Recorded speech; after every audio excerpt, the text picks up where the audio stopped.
And we're starting. Great. We're recording. So, hello everyone. Welcome to another exciting online discussion for the Data Champions, part of the UKCF network.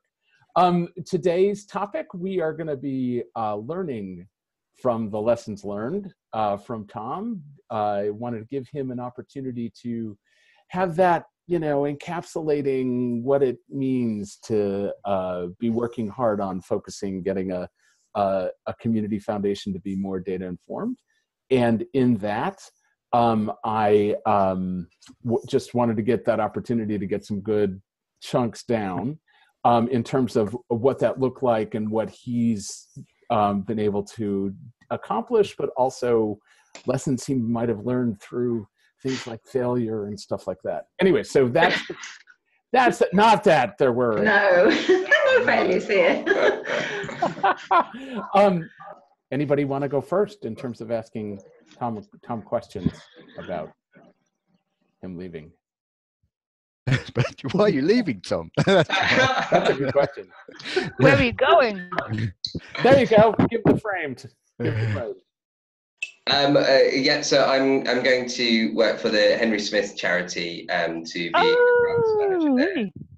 there, looking after the children and young people's, predominantly that area of their grant making. Yes, which means taking my 20-minute walk commute to a big long train journey into London. But, yes. And the rail works. Yes. Right. Yeah. Great. That's a good first question. So, second question. Well, we were just talking in Aram, saying we weren't particularly, weren't full of questions, but we're trying to figure out. At the moment, we know that the story, an individual story, is always the easiest thing to sell to a donor. But have you managed to use data to tell a story? Yeah, and I think this is a good question, and it comes a little bit. We'll touch on kind of success and failure. I think this is something that we're definitely trying to do more now, and part of another network that we're involved in with working with 360 is a pilot project for East Sussex Funders Forum, I believe is the right title. Yeah. And does that have a name more? Is it to become more data? What? The data expeditions that we're doing. Yeah.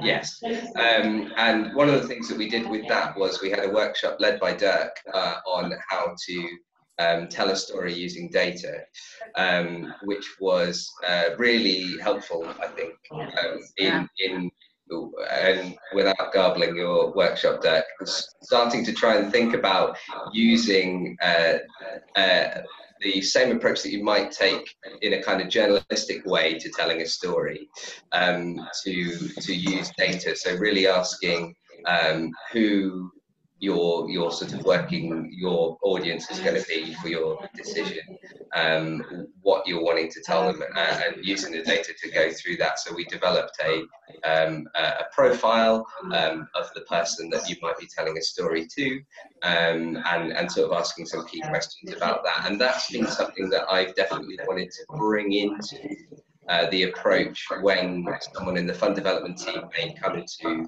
Hannah or myself maybe and say, we're going to meet this prospect, or we've got this presentation to give to a local group of, a business club or something like that. What can you kind of tell us about the local area that they're in, some of the issues they may be facing them? Folks, sorry, wait, Tom, hold on. We're getting some weird feedback. I'm muting all. Okay, so I've just muted you all. Tom, I'm going to now get you back off mute. Great. So if we can just, so when you ask a question, come off mute. Tom, you can stay off mute. Sure. So when someone in the fund development team might come to us and say, look, we're meeting with a prospect, these are the sorts of things they're interested in, or a business club as well. And that has what we have sort of started to do more, I suppose, scientifically, is interrogate the data that we have on grant making in that area, our own data, really. We may look at using local insight to get some I&D data as well. But what I feel is, compared to when I started, that process is a lot more data driven, and it's a lot more, I think we can be more confident in the answers that we're providing to them about, well, these are the groups that we know are working in the area where this person lives, and this is what we've been able to fund, for example, and this is what we haven't been able to fund. I definitely think that that is a journey, and I would say the sort of, from a kind of failure aspect, I feel like I haven't been able to follow that kind of data workflow that we talked about in the last workshop as fully as I would like to, which I think tends to be a kind of time limit thing. And I would like to be able to kind of push back when someone says, can we have this sort of findings tomorrow? I've got to meet them, to say, well, actually, can we stop there, spend a bit more time interrogating the profile of that user, really looking at the data that we're going to use, and why, what is the sort of, what do we want to get out of asking these questions and presenting to them. And I feel sort of in the time that I've been working with this group, and we've been working on this as an issue, it's gotten a lot better, and it's probably now sort of at the cusp of really getting into data-led decision making on those instances. So, I think certainly individually, like tool-based, I can probably think of at least one example where we've been able to use, for example, local insight, which has turned into a donation, not a massive one, but probably more broadly in terms of taking that data decision making to a prospective fund holder. It's not, I wouldn't say 100% satisfactory yet, but I definitely feel that in terms of traveling on a journey has gotten a lot better. I hope that answers the question. Good. I hope so. Steve, did that answer the question for you? Yes, it does, and it seems blatantly obvious, really, when you say it, that actually you need to figure out what your audience is before you start churning out data, whereas we do have a habit of writing stories and producing data and then going, why isn't anyone interested in this? Yeah. It's not what they wanted to hear. Yeah. But has that made you think, sorry, I'm going to go throw a second question in. Has that made you think about what data you need to be capturing in order to answer these questions, or do you find you've actually got access to a lot of what you need to answer them? Yeah, I mean, I think we have loads of data, and I think we're still scratching the surface on how to use all of that. So I think we're still in the stage of thinking, not 100% able to say, have looked at everything to say, well, we could use this to answer the question. We're still finding new nuggets of stuff that we've got, just because in terms of the application form, it's taking on so much different types of information. It's hard to remember that you've got all of the different things, from something as obvious as how many volunteers might you have got from this project. Yeah. But there's definitely, as I'd say, we're at the very beginning of a journey still, and helped enormously by Tom. But some of the problems to unpick are, the quality of the data. We were looking at sort of people's reports on numbers of volunteers and beneficiaries, and they're wildly inaccurate often, and difficult to interpret. And I think the sort of base level data that we're working with isn't very in-depth, so it doesn't tell stories about beneficiaries in a meaningful way. And I think that's sort of part of a journey I'd like us to go on in future, because we get lots of case study information, but because of the way that it's presented, it's not easy to assemble that in a kind of data story way. I mean, it'd be really interesting to know from others whether you do more on the beneficiary side, or whether we're really just looking at the kind of data from applications in the main. And at the moment, we're only using monitoring information that's at a fairly basic level as well. But I know others use much more impact data. So yeah, I think there's a long way to go before we can feel confident in what we're offering from that point of view. I would definitely echo that about the quality of the data, particularly on the end of grant monitoring reports that we get. You can't just pile up the numbers and think it's meaningful. You have to drill down into it, so it's all quite time consuming. So there is good information there, but it's quite time consuming to get it. I'm just interested with what you're saying, Tom, about putting things together for particular prospects. Yeah. The slight implication that somebody says, "Oh, we're going for a meeting tomorrow. Can you just pull together this wonderful report?" Is that that's kind of how it might happen in my world? Is that how it's happening for you at the moment, or? Yeah, I mean, I'd say that that definitely can be the case, especially at the speed of which that meetings can get pulled together. It might be on quite a short scale that suddenly someone needs, whether that's figures or maps or something to support a presentation or that sort of thing. But obviously, it's that again, sort of like Steve was saying, it is really making sure, and where I would like to see that go more, that the interrogating the why you're doing it, and specifically what are you going to get out? Why is a map the right thing for this meeting, for example? That kind of question. It might be worth mentioning the charities fair and the stall there. We talked about that before. Yeah, and sort of without wanting to get kind of too tool based, and I know we've talked about local insight before, but we before Christmas in October we had a large event for us, which was a new kind of thing where we brought together a lot of prospective donors and people that had been invested in the foundation as a kind of well, we called it a charities fair. It was a sort of, it had some speakers from Charity Commission and things like that, and then a big stall holders of a lot of charities that we've supported over a number of years.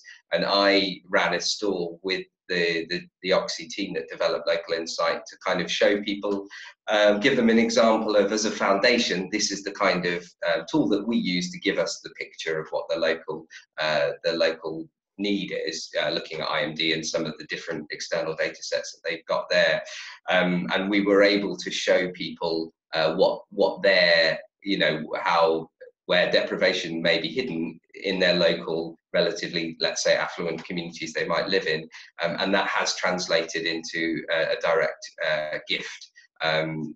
One person has become a member of our friendship scheme, and they also got a kind of a donation from their company, like a match donation to support us as well, which I think was kind of in the small thousands amount. Right. But that was really great, because that's almost paid for Local Insight for 1 year in one interaction, and it generated, I think,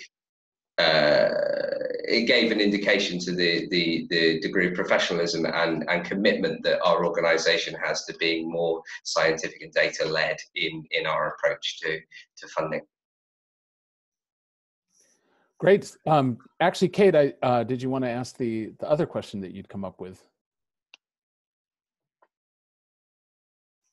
Oh, she's muted. Now I'm unmuted now. I was just trying to be quiet, which is always difficult for me. What were we talking about, Dirk? I was basically asking about the sort of what had happened at Sussex in terms of the culture to make using data important. What was the sort of preamble to allow this to be important, for it to be used? Because we talk about learning and impact and all of this a lot, but that's not the same as actually using it as the way we operate in Surrey so far. And if there was a sort of an organizational decision to go down this route which enabled all of this. I think this kind of comes back to, in our room, the question Nicola was going to ask, which you may come to anyway. But I think that the sort of the culture and as we've talked about data advocacy in previous workshops, that's probably been the biggest success that I would say here, and that's, I guess, kind of been really two big factors. One, largely, I would say, is down to Hannah being a massively enabling of this kind of work, not only bringing her own skills and experience to improving the efficiency and data, yes, but also kind of upskilling the use of IT and digital across the network before I'd started. And then I think together when I came in, she's definitely given me free rein to try anything and to spend time exploring and improving what we do. Being parts of networks like this, and also the what I've mentioned, the East Sussex funding group as well, has definitely helped the journey for us. I'm someone that's always kind of been interested in this stuff, but had no kind of, as I think same as for a lot of people, no formal experience of it, other than kind of just getting interested and exploring what we had in terms of being able to access with Salesforce and pulling off reports and so on. And I think that what we've been able to show quite quickly in for example, how we improved how the grants committee was handling round by round all of the applications that they were dealing. That was quite apparent to the trustees and the executive team, how much time and effort we were saving the organisation. And I think that in itself led people to be more willing to go, okay, well, what's going on here? Let's give them more space. And the chair of the trustees and our chief executive are very supportive and open to new ways of working. You know, while they might not necessarily know what that is, I feel like they've always been to us to say, well, yeah, go bring me back, tell me what this is, and bringing stuff like local insight. I think if you'd looked at the foundation 2 years, 3 years before, that would have been a very long way away from something that they would have been confident in making a decision to pay for example. So culturally, I think it is hard, because you have to be endlessly positive about what you're doing, clear, take the time to tell the story to people of why what you want to do, even if it seems like more work, is going to be beneficial in the long run. And this quick wins thing, you know, being able to take our grants committee from an awful lot of paper in a room, handwriting and counting up donor decisions, to having it all you know, projected live on the screen behind them on Excel, just made, I think that really changed the way people looked at what we were doing. And also we've, I think, yeah, all those points are really good, but you know, when I joined also, you know, we were having applications of sort of maybe 140, 150 around, and those applications were being matched to potential funding sources on paper as well. And I think because people have seen all the efficiencies working, and then taking steps to make changes in how they deliver on bits of our business and priorities, it's been quite easy to see the benefits of adapting to new processes and systems. Yeah. So I think it has worked organisationally, yeah, across the board. Yeah. But it's really helped by having someone like Tom, who's enthusiastic and positive about, you know, he's got a real can-do attitude, and that, you know, that lifts everybody to the same level, I think. I'm just curious, since Nicola's name had come up, Nicola, did that get at your question, or do you have something that you'd like to ask? Yeah, more or less. I was asking about Tom's role within the organisation, his position within the organisation, and whether he felt that was the right position from which to be doing this kind of work, which he I think he has answered. And we noted in our little breakout group that is likely to vary from foundation to foundation, depending on the size of the organisation and the way it's structured. You know, we don't always do everything in the same way, thank goodness. So we were thinking that the kind of case study that he's outlined to us here, it's super helpful to have a number of those which kind of look at this from different perspectives and show the different ways in which you can embed this kind of stuff within organisations. So it was a really helpful outline, Tom. I had a little additional question, which has something to do with the time frame, really, over which this transformation has occurred. How long have you been at it? Yeah, so just if I could respond as well to the first part of your question. So to make that clear, I'm a grants officer here, and Hannah's my manager and part of the senior leadership team as our head of grants programs. And I definitely think that that's the sort of thing where I would say it needs the buy-in at the sort of more senior level, but there's probably more space at my kind of role within the organization to actually push changes in and look for efficiencies in day-to-day operational activity. And I think obviously ideally you kind of want to have that both, but it's probably, I would imagine you would have found it harder to have sort of achieved as much if it was just you with all of the rest of your work trying to do other things. And equally, if I hadn't been offered the support to say you can have some time to look at this stuff, it would have been harder for me to stop kind of ongoing tasks in order to do that as well. I don't necessarily think it's been totally satisfactory to do it as an add-on though. Yeah. So we said a day a week, yeah, and that hasn't always worked out in practice. Yeah. You know, when we've got busy grant rounds and other deadlines. So I think embedding it more in a role and actually giving it a proper job title and proper recognition would be a better way to go forward, and that's obviously my future hope. And summarising that as well, so that's been to say that I'm also kind of looking at digital development for the organisation as well. So that kind of day a week has been to look both at improving use of data and data culture, but also looking at our response to digital across the organisation and where we might position as well. And I think I was definitely vastly overambitious about how much I would be able to get done in one day a week. And that's, you know, that's sort of a success and failure. But in terms of time, you know, I've been here for just under 2 years. I think the space at which everything was kind of up for grabs for changing was clear from day one. Looking at anything kind of more official or more direct has really been the last year, I would say, that I've been looking at it more on a more focused basis rather than just saying, oh, this thing that we do every week or once a year, can we change that? Because there doesn't seem to be a reason for doing that anymore. So I suppose that's been a kind of a gentle year and then a more focused year after that. Cool. Can I just very quickly, just as an addendum to that, say that's almost exactly the same time frame as the one that I've been working with, and actually I would divide it in more or less the same way as well. So sort of interesting parallel. Oh, so you would, so interesting. You've had that sort of like, you've had a year of the focused and a year of the sort of exploring.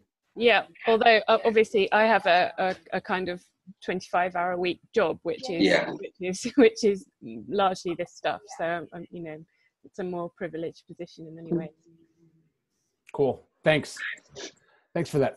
Other questions? And have I gotten from both groups? Yes. Yes.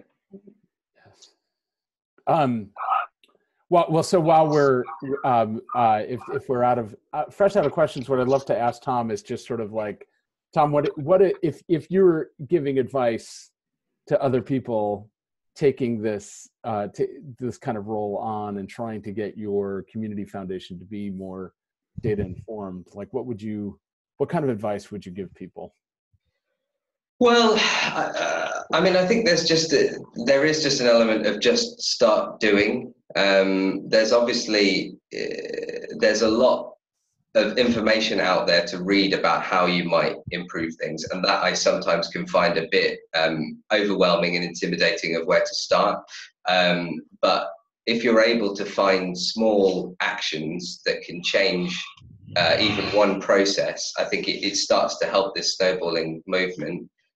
Looking for advice and support in networks like this has been so invaluable, I think, for me, learning about all of it, especially as I say, it's not something I've ever really worked that much in before, other than just being interested in. So taking advantage of the resources that are offered by the network, and sometimes just picking up the phone to call people can be really, really helpful. I think there's a lot of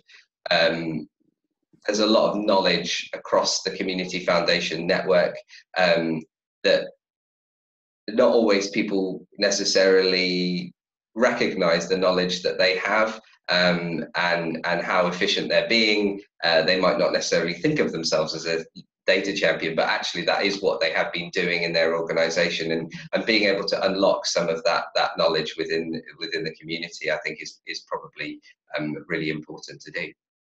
Great. All sounds super wise. Kate, are you raising your hand? I am. I just wanted to ask about local insights, because obviously you've now had it for a little while, and there are lots of different tools around, as we've talked about in this group and in others. Has it been worth it? Short answer, yes. I would say we've signed up to our second year, and I think it's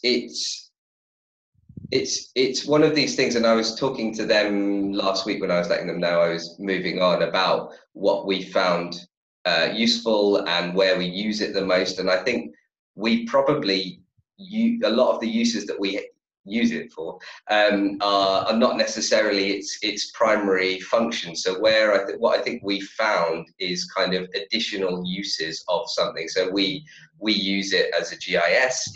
We use it to help our grants assessment, checking the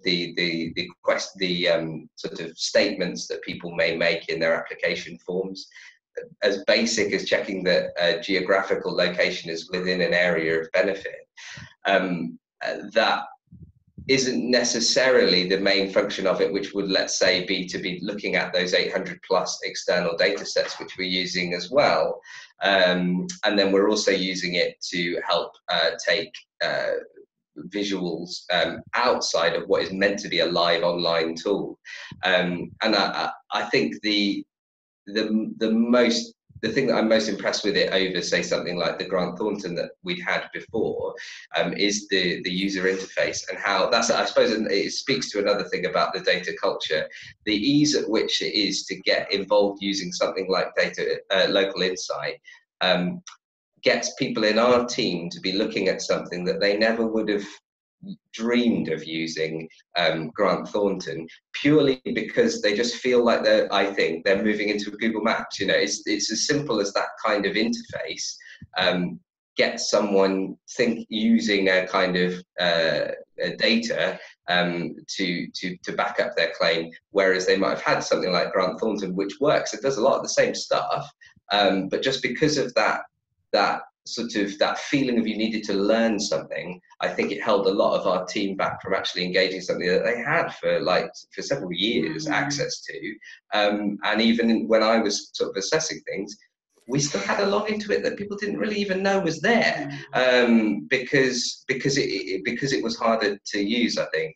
So to answer your question on is it worth it, in some of what I would have hoped it to be used, I don't think it has met where I would have liked it to go. And again, that's a sort of failing of, I think, me not pushing it enough in terms of where I thought it would be most beneficial to people. For example, taking it out live in donor meetings. But overall, the use that we have found of it, and certainly in compared of maybe using other tools to do, say, the GIS stuff, or other bits and pieces that we're using it to do, it is worth it, because it's meaning we're using one thing and not several. But we're still kind of, for day-to-day sort of application matching, it's sort of not performing quite in the way that something like Power BI does. So it doesn't solve all the problems that we have, but I really value using it. And I think on the grant side, we're logging into it on a weekly basis. But like Tom, I'm a bit disappointed that it hasn't been used more in donor development. But when I have had an opportunity to share it live here in meetings, people are always impressed, actually. And I think it does take us a step away into more kind of knowledge-driven And I mean, as I said to Kevin when we signed up for the second year, I don't in any way see this as a necessarily a permanent relationship. If at the end of this year we feel like it's not meeting the needs, then we don't have to continue to pay for that and we could move on. But after 1 year, going into the second year, we still felt it was worth engaging with it for another year. Great. Just Andy, I know you've taken time out from a really busy schedule. Just want to give you an opportunity. Did you have any questions specifically for Tom or anything else? I don't think I do at this point, to be honest with you. I was actually just looking up some of the tools you were talking about, as it's not things we use. And I think that's something we need to explore a little bit more. But no, I don't really have any other further questions at this point. Great. And also, Gareth, haven't heard from you. Just want to see if you had any questions before I move on in the agenda. And if you're there. I don't think so either. Just Great. listening to everything Tom's been saying, I think it follows on well from what we were discussing at the meeting in a bit more of a practical way. So thanks. Great. So one thing I just wanted to point out listening to this, because I really appreciated the bit where, talking about Tom's time and like having a day focused on this kind of stuff and all that. And then also the bits in terms of the like, whose role should this stuff actually be in and all that. In my like tenure, I've been doing, tech and data for close to a quarter of a century. And the bit that I always want to get people to is to not be compartmentalizing the tech and the data, right? To not be having it as a separate thing. And also to be hiring like people as separate IT things that are trying to impact program, but the silos never meet and all that. I think the thing though is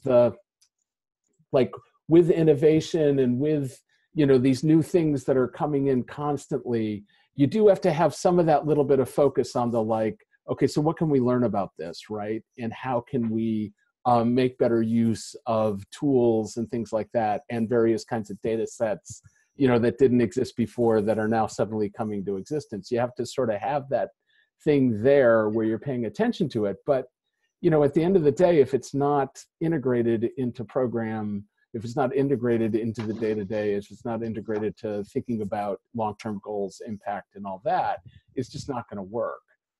So I really appreciated hearing that about, how Sussex Community Foundation is having an eye to it, and also the journey through like Tom's time there. So that's been super helpful and super good. And I think, and affirms a lot. I think part of the thing of having the journey, so you may have not been hired to be the data person, right? And that might not be the center of your role, but it's still really critical, and you gotta have part of it, and you gotta be thinking about like, what are the different ways that these are getting implied and all that. Tom, were you going to add something onto that? No, I would just say that I agree with all of that, and I think that there's a lot of worth in this particular network as well. And I know we've talked about it before, but that with the community foundations, we are so because of our size, we're doing a lot of the same stuff, but we each do it quite differently. And I found it so beneficial to be able to talk with other people in similar roles and going through similar problems, because you feel like hopefully you're not all repeating the same issues. You might be able to find quick cut throughs that will save time or jump you a couple of steps ahead.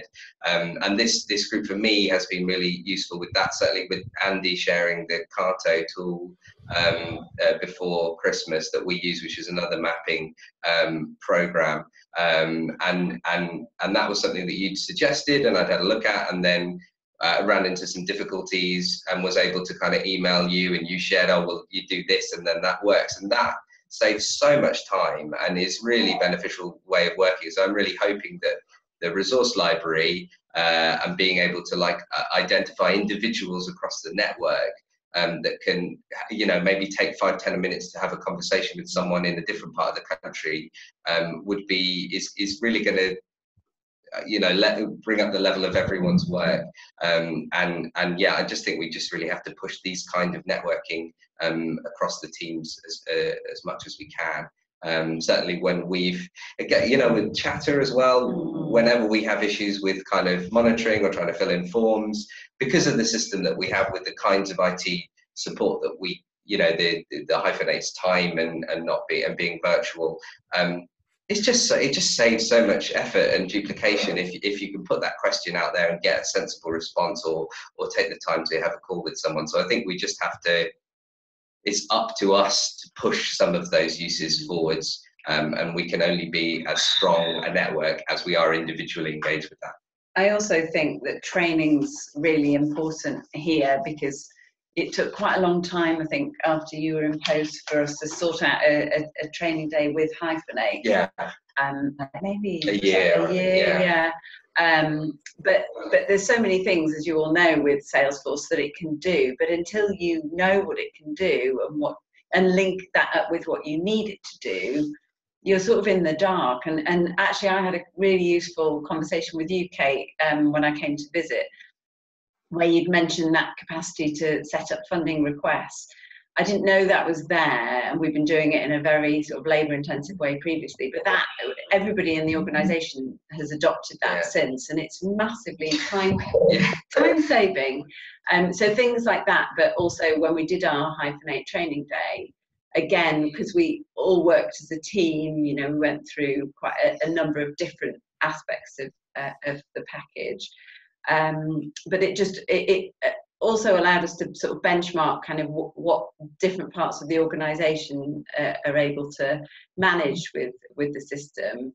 But it moved us all on together, didn't it? Yeah, so I kind of think if we did more network-wide training, good point. because I think that there's a lot on Salesforce in terms of those training videos, but some of them seem out of date, and the how-to guides aren't particularly inspiring to use. So yeah, maybe we could think about doing more, perhaps through this group or through other means, to help people move on in that way.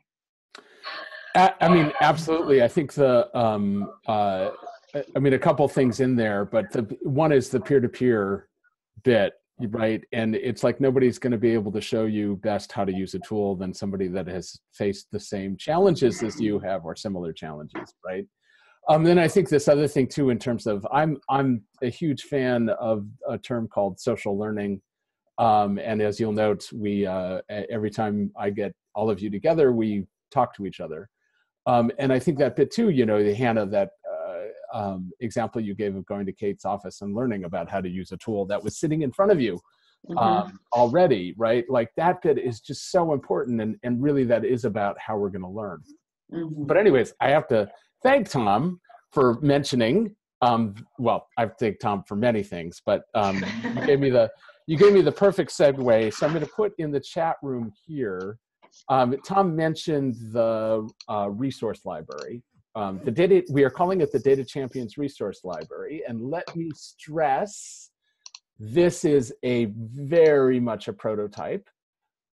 We started gathering resources at the workshop on February 1st. So for those of you that weren't at the workshop, you haven't seen this yet.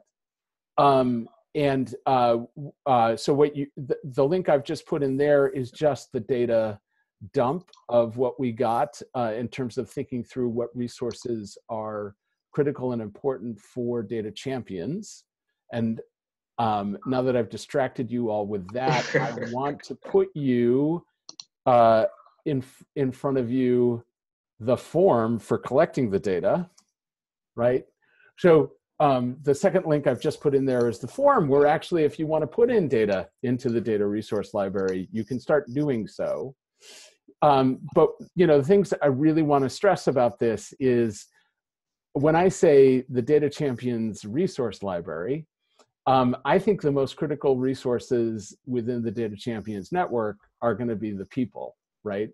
And so I think what we're looking for are ways that we can better connect and drive these conversations about various different resources that are out there. How are we using them and all that? So this is more of a tool for connecting and driving more of those conversations than it is just about having a blank data dump or a place where you might go and just look at something and then go on from there. Again, stress, this is prototype. So, you know, is this even a worthwhile endeavor for us to be putting some effort into? That is the sort of first question. And so Maura and I are really interested in how this, you know, is this useful? We're curious to see if data starts going into it. After we see some usage, after we see how, you know, we'll talk about this more on future calls and all that. After we see some more stuff, we might start building an actual thing to contain it that is more useful than just a Google form and a spreadsheet. But we really just wanted to get something up and get people using it to start off with and see where it goes. Also, maybe we can create stuff because, as Hannah said, sometimes there's a really boring manuals. So if there's something that we can create that can be more helpful for the network and use as a group, then we can also try and create together. Yeah. Thank you. So yes, this is an asset for us, built by us, for us, and all that. So you are free to use the Google form and put stuff in if you've got cool things you want to be sharing at this point. We are going to be also looking at various different points of doing some structured gathering of information, but then more importantly, we need to figure out like how you guys are using it or how we might be able to build something around it, like a web page, a site, searchable things that might make it more useful than this. So it's part of our learning process in terms of learning about you and also hopefully you guys learning a bit more about each other. So that's just quick, I will pause after that huge spur of sentences that just came out of my mouth. Are there any questions about this? Well, it's a comment really. I just wondered, because from my point of view, there's a lot of different things like the member zone that UKCF host, and various other packages to look at, you know, when you're trying to get information. And I wondered whether we could make more use of digits through either a chatter room or a resource that's sort of embedded in the system that we're all in day by day, because and some of the keywords that chatter uses, because I think it might be difficult to find what you're looking for unless it's structured, you know, in terms of grant making or particular tools around building forms and that sort of thing. I don't know. What do you think? Is there a way of embedding it there somehow? Could be. I mean, we're like I said, this is very starter, right? And so I think it's worth us looking at that. So I really appreciate that suggestion, and we will take a look at that. If I can come in there, sorry, I can't find the put my hand up button. I'm sorry, Steve, but it's all right. I just can't. As part of the work that some of us are involved in with this so-called Maximising Technology Committee, we definitely want to push more information into Chatter. And I've got a colleague writing a sort of how to use Chatter guide, particularly around bookmarking and, you know, trying to get the proper sort of keywords into Chatter posts so that people can find them. I don't know if it's the perfect solution, whether there is in fact another add-on to Salesforce we should be looking to get, but I agree, the fact that you're already logged in, it's immediately accessible, you can just click into another tab to look at the thing, that would seem to be the best place to put it. Coming back to the resource library, I think for me the thing that comes out of this is somehow linking the source of information to a good case study or example of how it's been used, because where Tom's talking about using local insights and things like that, we've looked at local insights and we thought can't see it really, but that's probably because we've never had a good community foundation focused example of how it worked. So that would be the sort of next add-on for that, to say this is the data source, but here's a really good example of how it was used to, to sell it.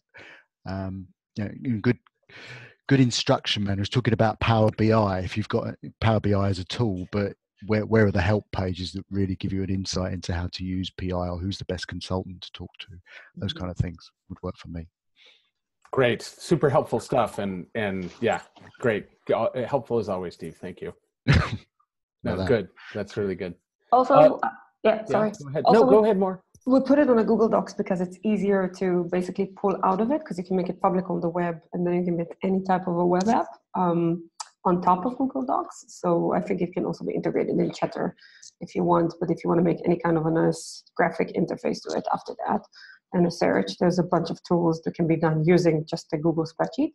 So that's one thing. And the second thing, we speak to Kimberly from OCSI all the time, and since she's responsible for the comms, I'm pretty sure she'd be happy to write the case study and like save time for the community foundations to write it.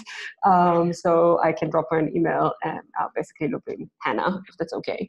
Yeah, for that, and then maybe she can just do it for us. Also because she's responsible for the marketing, so I pretty guess that's her job. So, so that would be helpful for you as well. Yeah. Unless you wanted to come from community foundation, that's a different thing. But from our experience, they're also very open for feedback on any of the use of the app. So I do recommend to be in touch with them. They're very nice. Also within that, I wanted to not forget to mention the storytelling workshop that Tom talked about at the beginning. Moore had put the link for what a helpful thing that she did in GitHub that actually has the workshop. I just also want to plug that Moore has continued to do that workshop afterwards. So Moore is a very good resource on the storytelling bit, especially at this point. You've been doing deep dives left and right on it, and also infringed some copyright, which apparently we infringed the copyright of the phrase storytelling of data, which is copyrighted in the US. So yeah, stuff that American people can do. Yeah, we got to watch that out. So, just wanted to see. So, Nicola, we got so excited to see that you were posting about collaborating on a workshop session, and I just wanted to give a little space. Is there anything, any business or anything to be done on that right now while we have everyone together, or this group of folks together? Right, yeah, I had some positive noises from the person who was responsible for it. I'm just looking for the email now. Yep, she says, oh, it's very slow, sorry. She said that it looked very good, and that it was an important issue. And that, let me see, thanks for your suggestion, looks like a good premise, such an important discussion. And she said she was going through all the topics next week, which was actually last week, and we'll follow up shortly. So I'm hoping to hear from her and might prod her just to hear how that had gone. But it sounds as if we'll know imminently what the deal is. So I'll keep posted. Keep us up to date, and also to say that we are happy to give space for organizing that on upcoming future calls and at the next face-to-face workshop.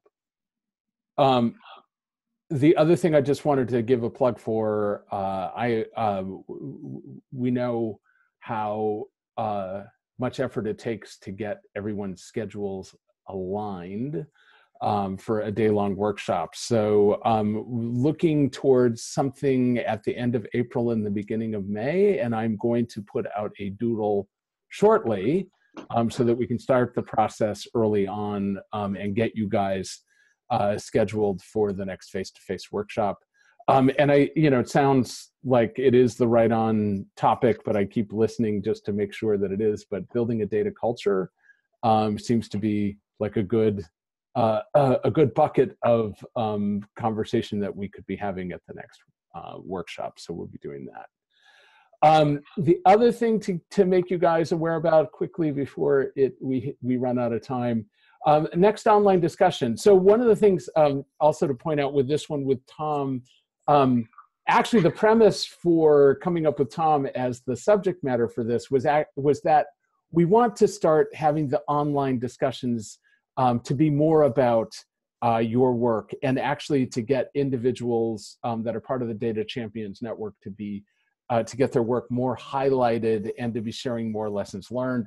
It just so happened that Tom's timing on his transitioning was good for us to sort of focus on him and Sussex Community Foundation. The next one, Gareth has lovingly volunteered to do something, data standards, right, Gareth? Is that what we were talking about? Was it data standards? Was it something else? It might. That doesn't ring a bell as a title, but yeah, I'm definitely happy to do what. Gareth, you and I will figure that out. But anyways, Gareth and UKCF's use of data, and particularly data from community foundations, will be the. Oh yeah, we could do. Yeah, we could definitely do something about kind of the fact that we're obviously collecting so much siloed information in, and the complications and the ways that we could work around that. Great. So we will. I will identify some dates with Gareth first, and then we will do doodle for the rest of you all, so that we get as many people as we can on the next online discussion. And that is my list of stuff. More, is there anything else that I am forgetting that we should be? No, we have a lot to do, not a lot of time. And it is nearly time. Okay, thank you guys so much for coming. Particularly thanks, Tom, and also just to say, Hannah, you are going to be picking up the slack, so to speak, in terms of the Data Champions and still representing Sussex Community Foundation. We want to continue to be represented, so I'll be participating from now and until we get a replacement for Tom. Yeah, brilliant. Thank you, Hannah. And we look forward to interacting still with Tom in a variety of different ways in the future. You're not going to get rid of us by leaving your job. Good to hear it. We know what a value you are, Tom. So thank you so much, and again, thank you so much for doing it. And so with that, it is top of the hour. I can let everyone go. Woohoo! Thank you so much for coming, and thank you so much for doing this. I will be making the recording available, and we'll go back through and make some more valuable notes than the one I did. And we will be putting all that on Discourse. So with that, I will end this meeting and end the recording. Thank you, everyone. Great. Thanks very much. Thank you. Bye. Bye. Thank you. Bye. Bye.